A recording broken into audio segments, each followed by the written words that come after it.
And we are live in 3, 2.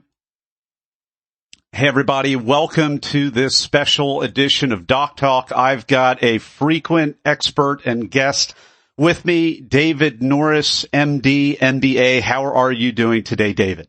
I'm doing well, Nathan. Thank you for having me on. I appreciate it. It's good to be back. It's always good to have you. And we're going to talk about some really important things today because, as you know, as many people know here where I live in the Philadelphia area, we just had the sudden notice of a hospital closure of a major hospital, Hahnemann Hospital, and all of those residents, 500 residents, as well as the staff and the faculty and, you know, all the nurses and all the janitorial staff, everybody from the top to the bottom, all the way in between, are being let go as this hospital closes on, I believe, September the 1st. And it just really hurts my heart as somebody who's grown up with medicine, literally, that we've gotten to a time and place in this country 45 years after I started observing all of this stuff. We're at the point now where there really isn't the security that there used to be, at least using the traditional methods. But that's why we have David here, because he's written several books on business and financial intelligence. He has a course on how to do this, and in other footage that we've recorded together, you can hear David's backstory. We're not going to go so much into that today. Just ripping off your bio from your website, David Norris's mission and purpose is to help other physicians to have the practice they desire by improving their business intelligence. David helps physicians strengthen their leadership, negotiations, process improvement skills, and financial intelligence. His first book, The Financially Intelligent Physician, What They Didn't Teach You in Medical School, is an excellent resource for any physician looking to grow their business knowledge. You can visit his blog at davidnorrismdmba.com and his online school. David Norris, welcome back. Thank you very much, Nathan. It's great to be back. I appreciate it. Well, we've got the presenting issue right now, which is the closure of Hahnemann Hospital, as I've mentioned. I believe there is a picket line scheduled for tomorrow morning that I saw somewhere Thursday morning. Again, you know, it's good to have these picket lines for solidarity and all these other things, but, you know, physicians, there's a lot of sick people in the Philadelphia area, and there's a lot of work to be done, and you know, I just can't believe that we're at this point where we have picket lines and all of that. However, I'm creating a little bit of drama here because I went to the Accreditation Council for Graduate Medical Education, the acgme.org website, and I saw some happy news. Basically, to summarize this entire post, it has been absorbed by Tower Health, which is out of the next smaller city, Reading, Pennsylvania, about an hour and a half to the west of Philadelphia. And so to cut out all of that drama, it looks like there may be a little bit of relocation. There's certainly a lot of added stress and whatnot, but it looks like the most of the issue has been mitigated at this point from a major standpoint. So, David, I had sent you, I think, that link earlier today. Don't know that you had a chance to read it, but what's your read on the situation at this point? Well, I mean, it's unfortunate for everyone involved, for the patients, the community, the physicians, the support staff, those in medical training. But these things don't usually don't happen overnight. There are telltale signs that usually pop up. If you have your ear to the ground, you can usually get a good idea of what's happening or, what's going on. These things don't happen in a vacuum. The good news is that, the ACGME was pretty responsive, and they were able to, and they're more than willing to let other programs expand to accommodate and take on these extra slots for these residents, which is really good, I think, on the ACGME's part, because they realize the importance of training physicians. And being very flexible in that. So my kudos to them in being real responsive and what, you might consider a crisis. That was actually what I was thinking about. It's good to have a backup system. It's good that the ACGLE was doing its job, or the ACGME rather. And it seemed like a good example of crisis leadership or crisis management, at least in the situation. Notwithstanding a lot of upheaval, probably, relocation for several people and whatnot, but it could have been a lot worse, and it could have taken longer to get this. Yeah, it could have taken a lot longer to find spots or to open up spots for those sort of specialties or primary care spots. So it's the one thing that you still got to worry about are all the ancillary staff and the physicians who practice there full time or whatnot. They're probably still going to have patients. We're going to figure out where to put them, where to take them. So they still got a lot of headaches to figure out. But I think from a resident in training and medical student situation, they're going to be better off probably. Well, having addressed that issue, I wanted to kind of broaden the scope a little bit. And when I had first reached out to David, I reached out to a bunch of people that I knew in crisis management and healthcare and guests that I've had on the show. David, you've done just a great job of answering a lot of the immediate questions that I had. I was kind of freaking out a little bit. I was like, how is this possible? And what do you do? And really what we're doing is going from, reactive management of, hey, we may have just, in a big picture sense, dodged a bullet here, but I care, and David, you care about all those individual physicians. And these are people who are right at the beginning of their career. We want them to never have to go through something like this ever, ever, ever again. And in the world that we're going into, that may not be as likely a sentiment or a reality unless they utilize financial intelligence. So when I had reached out to David, he gave me a long, bunch of bullet points. I mean, I got this full page bullet points of things that can be done.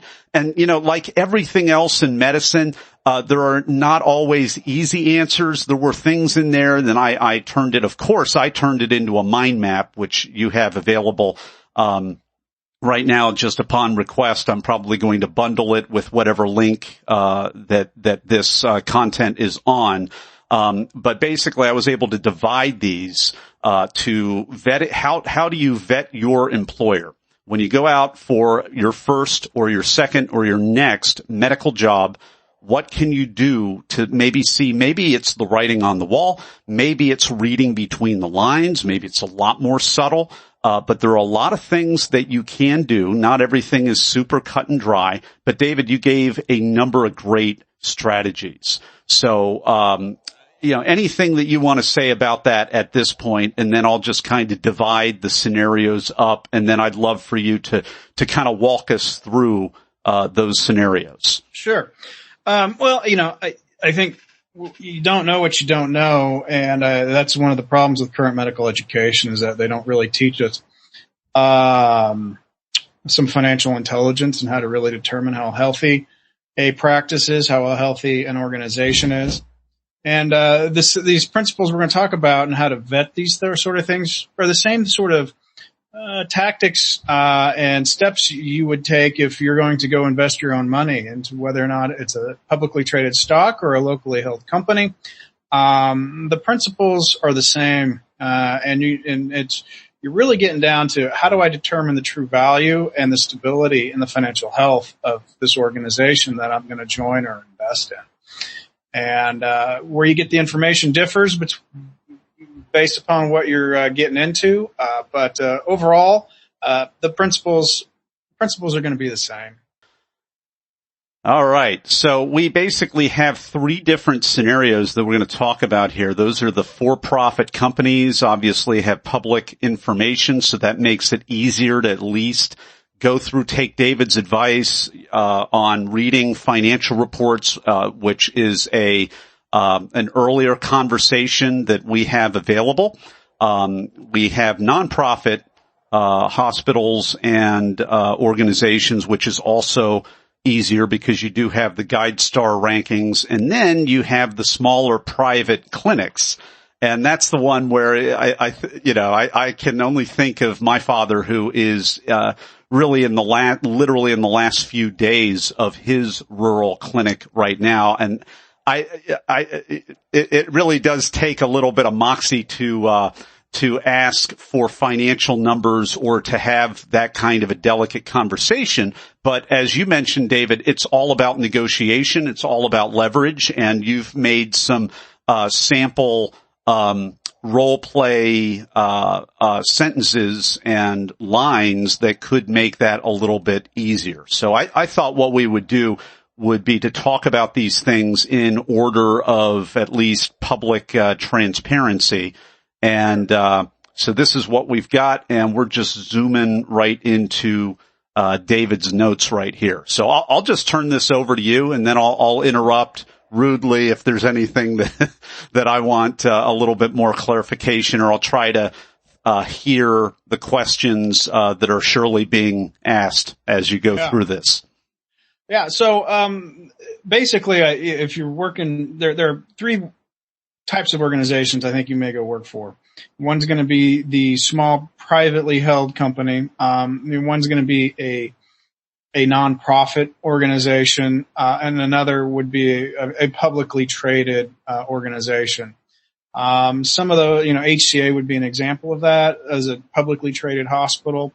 And they don't necessarily always employ physicians directly. They have subsidiaries that do that, but the information that you can get on a publicly traded company can be quite powerful.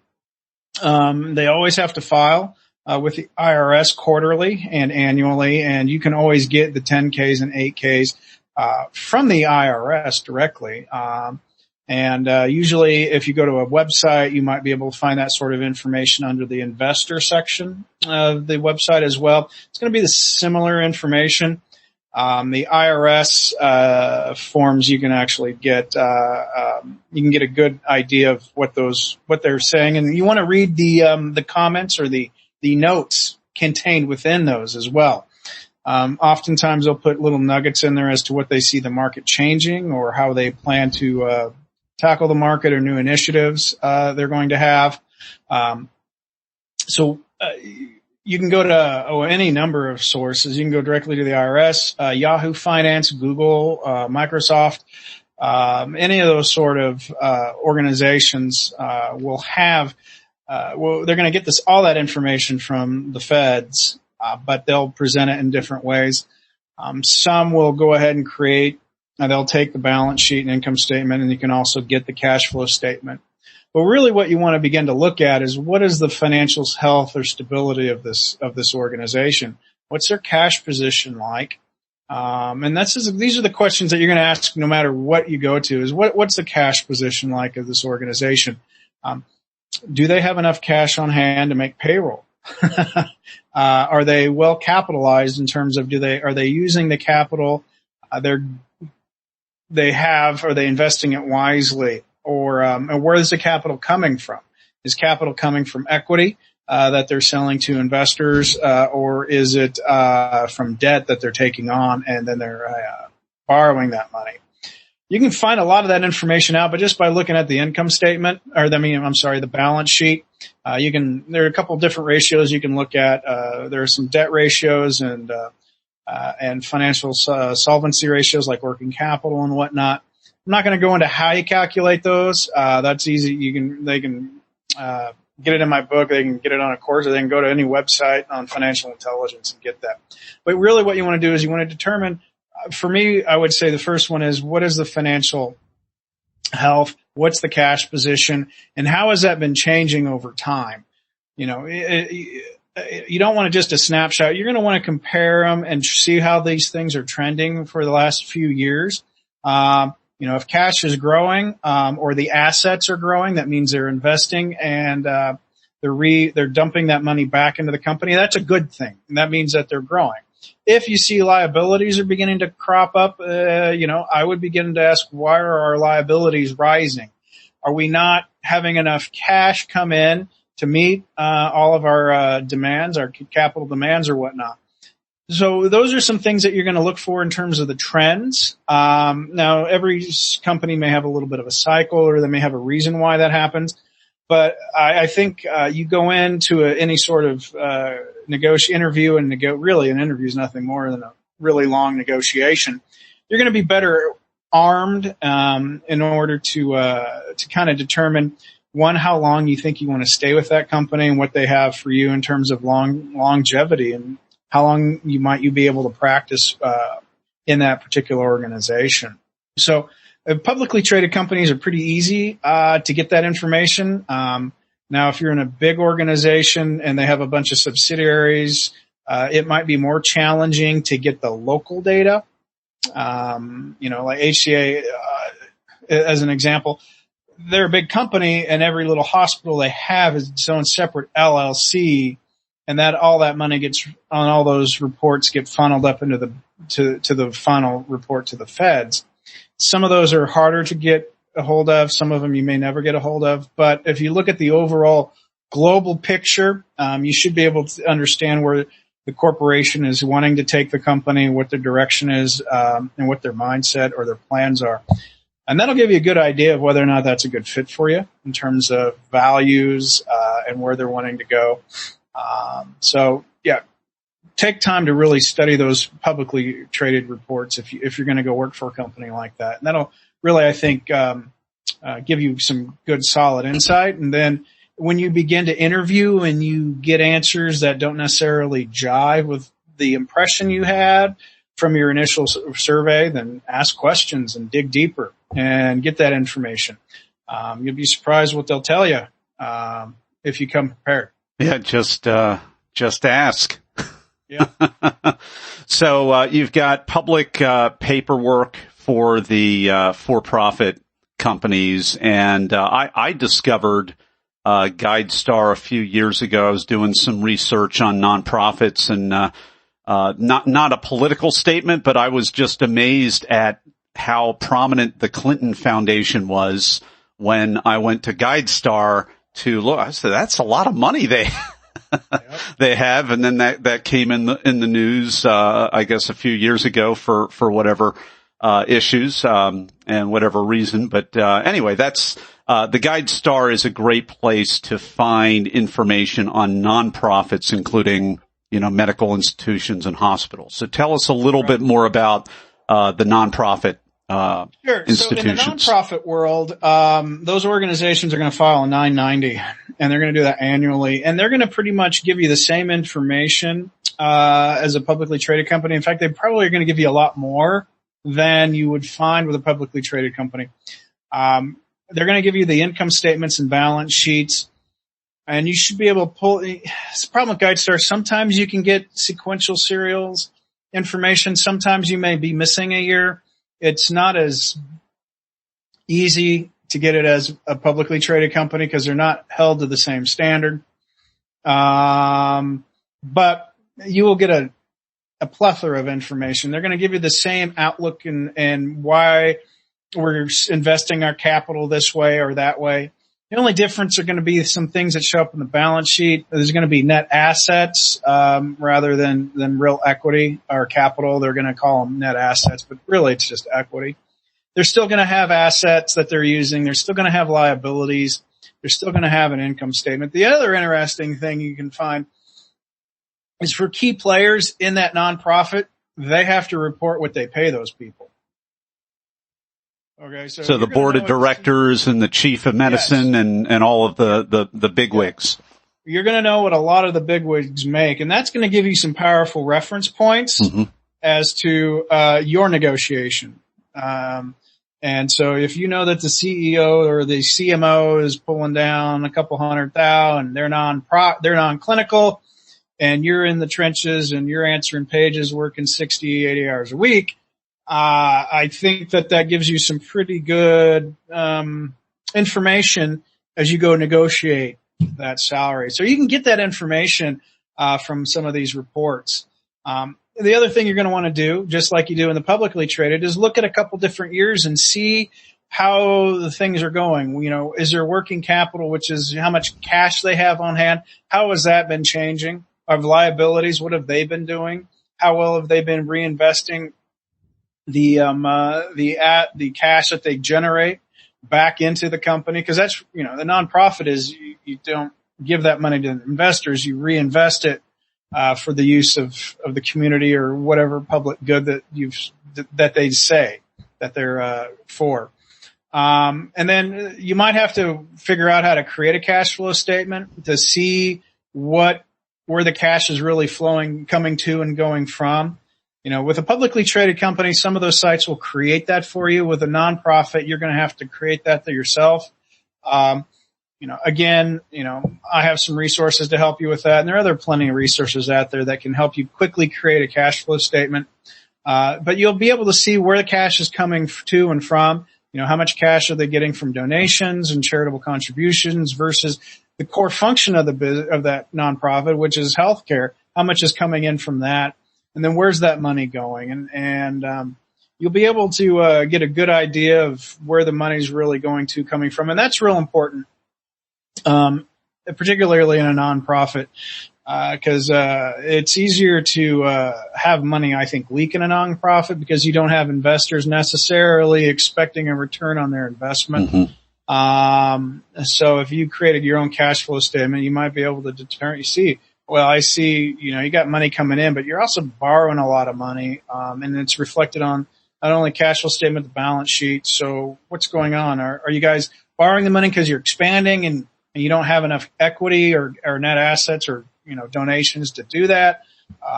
What's going on? And I think that will, give you a lot of information and power when you walk into that negotiation. Or if they say, listen, we're building a brand new department and we got this is what we're going to throw at it. We're building new cath labs. We're building new ER. Well, that takes capital. Where's that capital coming from?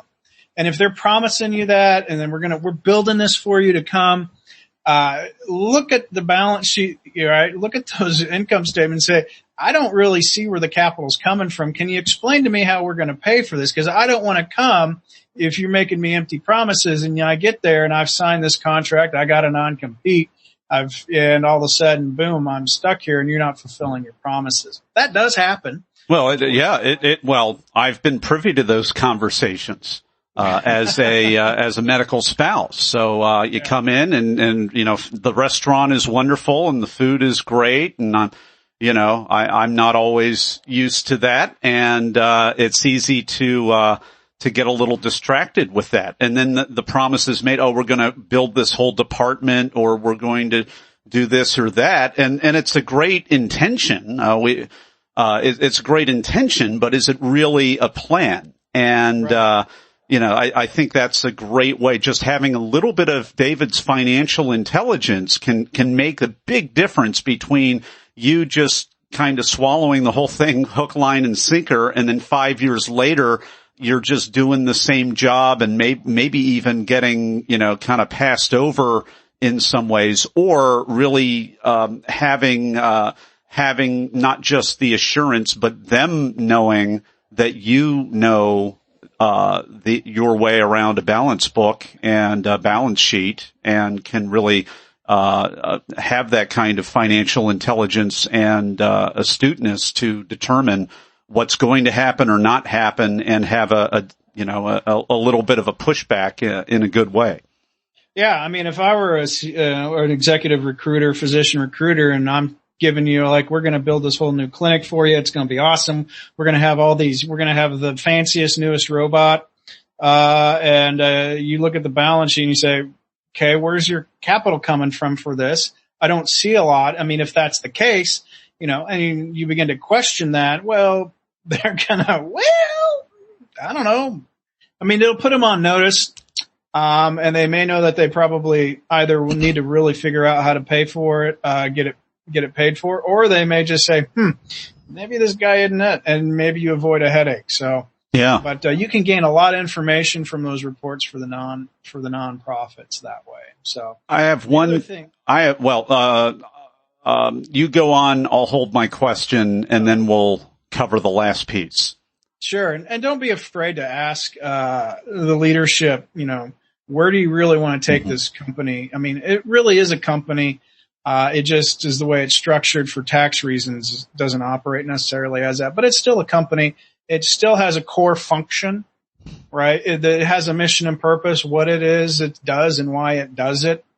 And if they can't really necessarily articulate that to your satisfaction, or what they're saying doesn't necessarily jive with what your personal mission and purpose is, it may be time to look elsewhere. But those are important questions, and you can get some of that from those reports, and then you can confirm that those sort of vision of the future sort of things during those interview processes.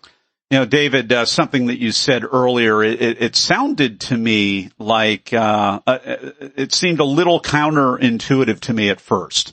The for-profit companies, because there are investors, because there's more pressure, because of the different expectation of a for-profit corporation, they're going to tend to have less drift financially. There's going to be more meticulous oversight, control.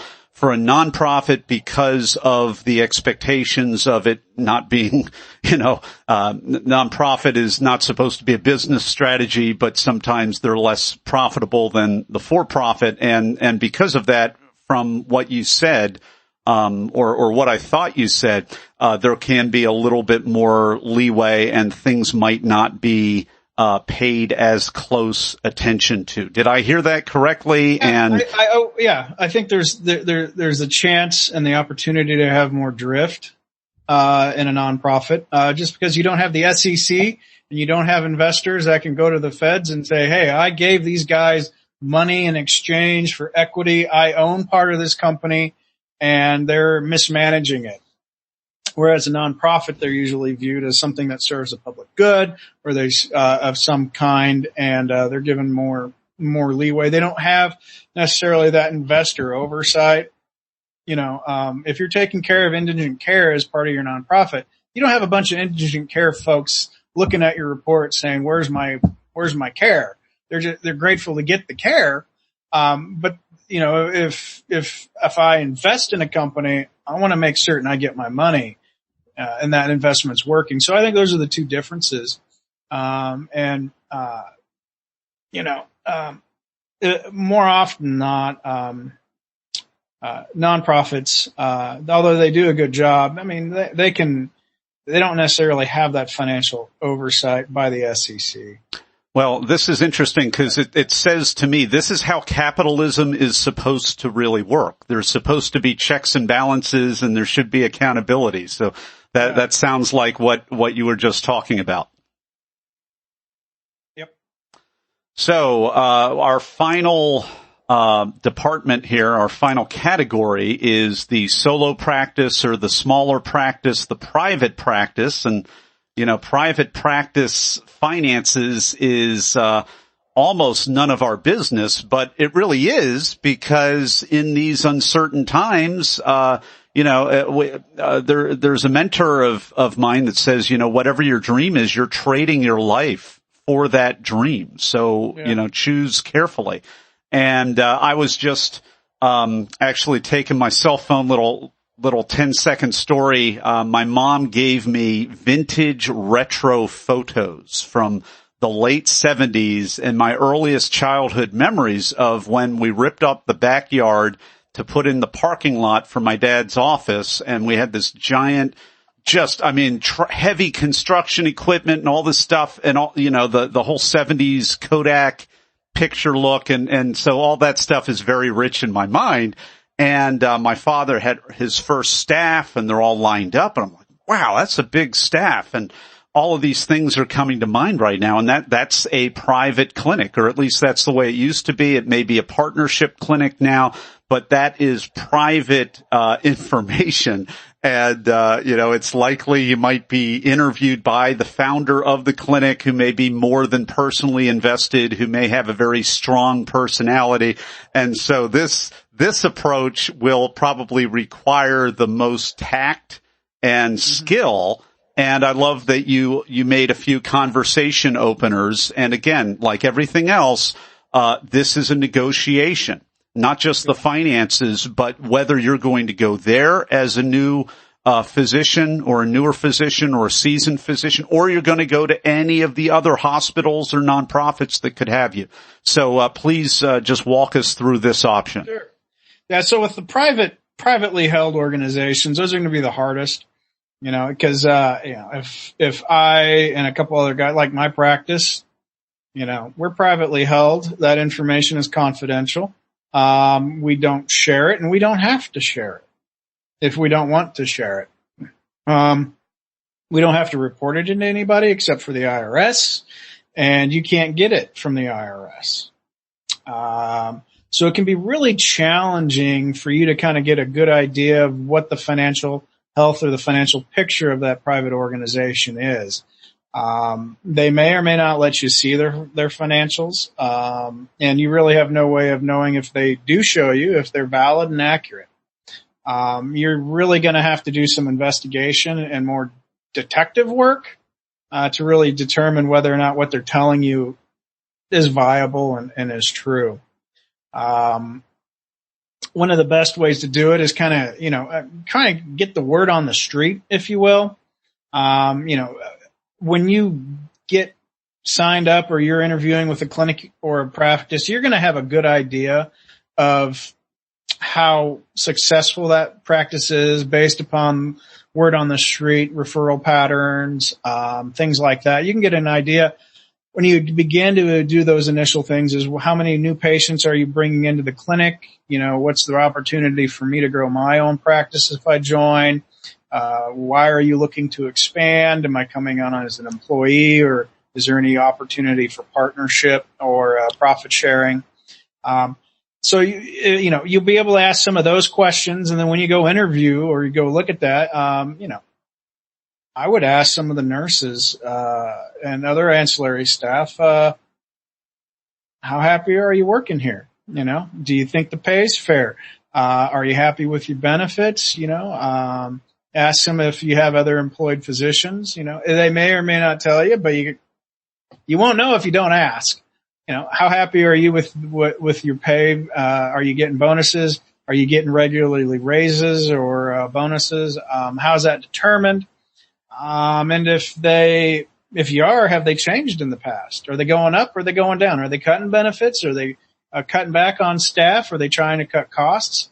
That'll give you an idea as to what kind of financial decisions or impact they're having in the company. And so it's not a direct way to figure out how healthy the practice is, but it's an indirect. Mm-hmm. And if everybody's routinely gotten a raise or a bonus of some kind and that hasn't changed for the past few years and volume in the clinic is the same, the payer mix hasn't really changed, then I think it's safe to assume that should continue.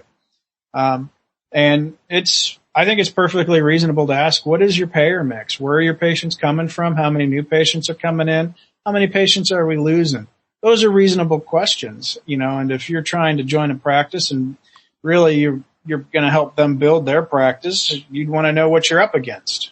So those sort of things, and when you go and actually look at the clinic or the building,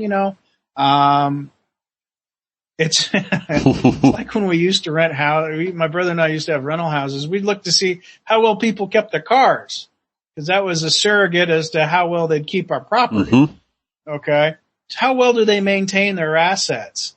You look across the when you walk in and you're looking at the equipment, or you're looking at the one of the biggest ones would be the waiting area, and when they first come in, how well maintained is that?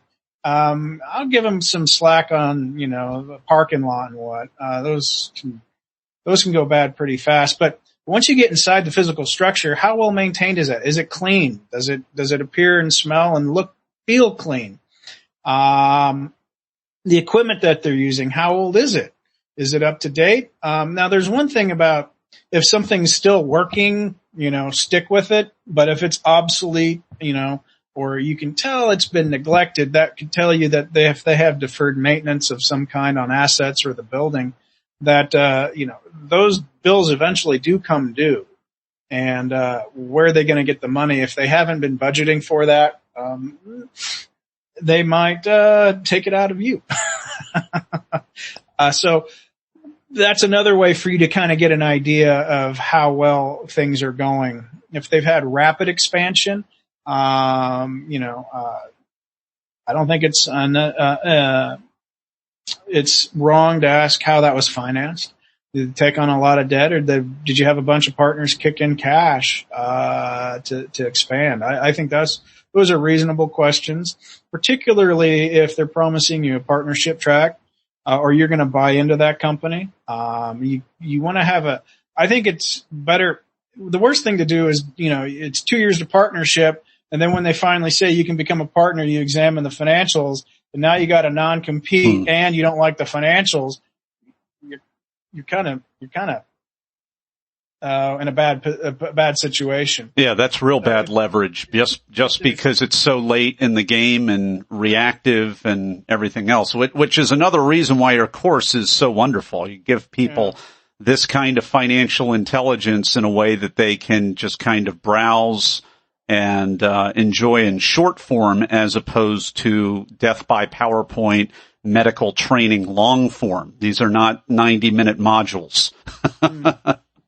So that was one of the things I loved about your course. Oh, thank you. Yeah, I couldn't talk that long to begin with. But yeah, so really focus in and ask those hard questions and be delicate about it. It's all a big negotiation. One thing I teach in my negotiation course is, negotiate a hard question up front. So you say, I would like to ask a really tough or personal question or a sensitive question. Are you okay with that? Are you willing to discuss that at this time? And kind of gently broach those subjects and say, okay, I'm asking this for this information because of this reason. And you throw that because in there, that gives you a lot of power, more power than you really realize. And so you say, look, I'm not asking to see all of your financials, but I would like maybe to see an income statement or profitability or productivity report or RVUs or whatever they're using, and say, I would just like to see that, because, if I'm coming in and you want me, I'm going to work for you for a little bit, you're going to make money off my back, but then eventually I'm going to become a partner and I'm going to have an equity stake or something. I really would like to know what I'm buying into now rather than in 2 years. And if you want me to sign a non-compete, I don't want to hurt myself in the future, by joining this. And I'd really love to come work with you. I think you guys are awesome. And I think I can really help you grow because I have XYZ skill set. And really build the vision of their pain with what happens if they don't get you. But you got to know what you want when you walk into that negotiation. And, so be very clear when you do walk into that negotiation with them that, what your mission and purpose is for that negotiation. So it would be, you want to provide them an excellent service so they can continue to grow and become stronger in the community. And, the problem is that, you don't know if it's a good fit. And so you got to ask some hard questions, and what you want are access to reports or whatnot. Well, and I love the key to the hard question is the soft question before the question. Yeah. So you're going to give them a easy softball lob. Hey, can I ask this? Would it be appropriate if I ask this hard question? And they say, well, not at this time. And then you don't ask the question. That's right. But, we call that a mini agenda. You negotiate that mini agenda and you say, okay, this is a question. This is a problem I want to address. I'm trying to be effective, and to be effective, we've got to address problems. I see this as a problem. If you don't feel comfortable talking about it right now, that's fine. But you give them permission. Once they give permission, they're more apt to be open-minded. They may not give you that information, but they're more apt to say yes than if you just come out and ask the question without prepping them. I mean, try it the next time with your spouse and Try each way and see which one works better for you. Oh, for sure. And I would imagine, being a skilled, tough, and also polite negotiator says eons about your bedside manner and your empathy, appropriate empathy as a physician. Yeah. I know some of the physicians out there are redefining empathy a little bit as wearing your heart on your sleeve and being burned out emotionally. Not what I mean, but having the emotional intelligence that they will need in their clinic or their practice or their nonprofit or for-profit hospital. Yeah, absolutely. And there's just little things, and you got to plan for those behaviors and those questions. You walk in prepared, but you can get quite a bit of information just by negotiating many agendas up front, negotiating to ask the hard question, then ask the hard question, and see what you can get. You never know. I've yet to have a potential employee ask for financials, but I tell you what, if they did ask, I actually might give it to them. I might redact some things, but if I truly want them to join, mm-hmm. and I think they're an excellent candidate and they're going to add value to my practice short term, and I think they'll be a great partner, I'm going to be much more apt to share them that personal financial information with the company to get them hired.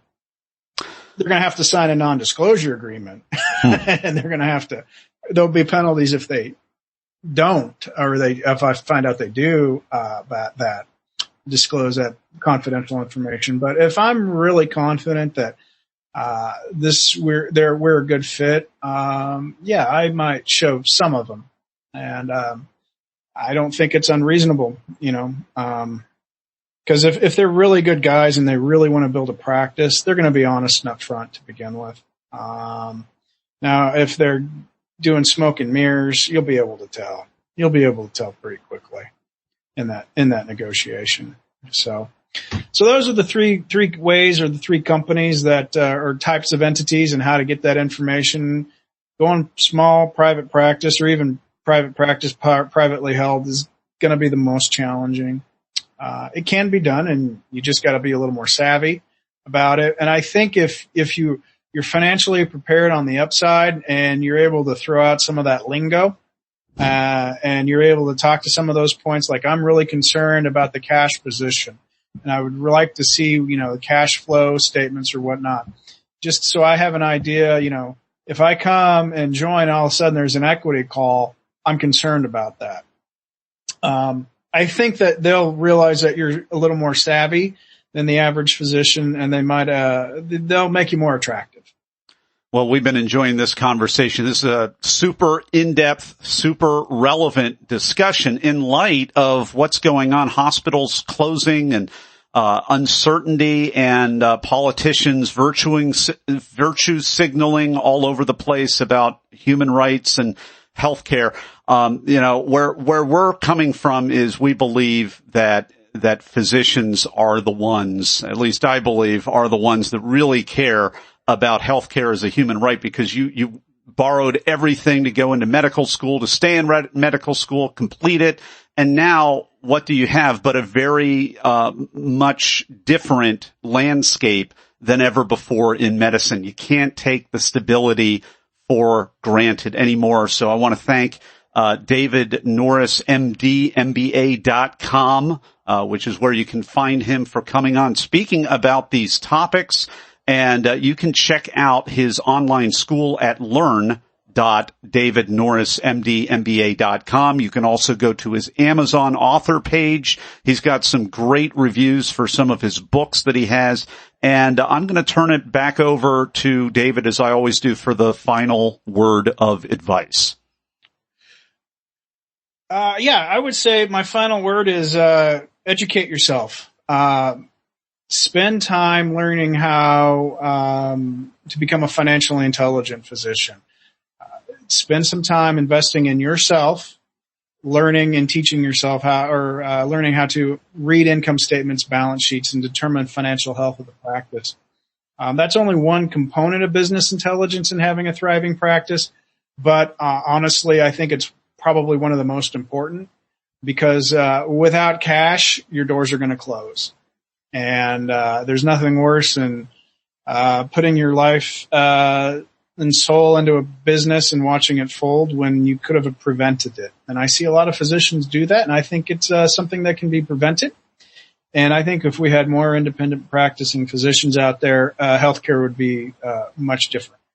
And those in leadership of driving the change in healthcare, we would see different trends, and I think they would be far more favorable to the patients that we serve. Well, I can't agree more with you, Dr. David Norris. Thanks so much for carving time out of your busy schedule and sharing your expertise with us today. Been my pleasure. Thank you for having me, Nathan.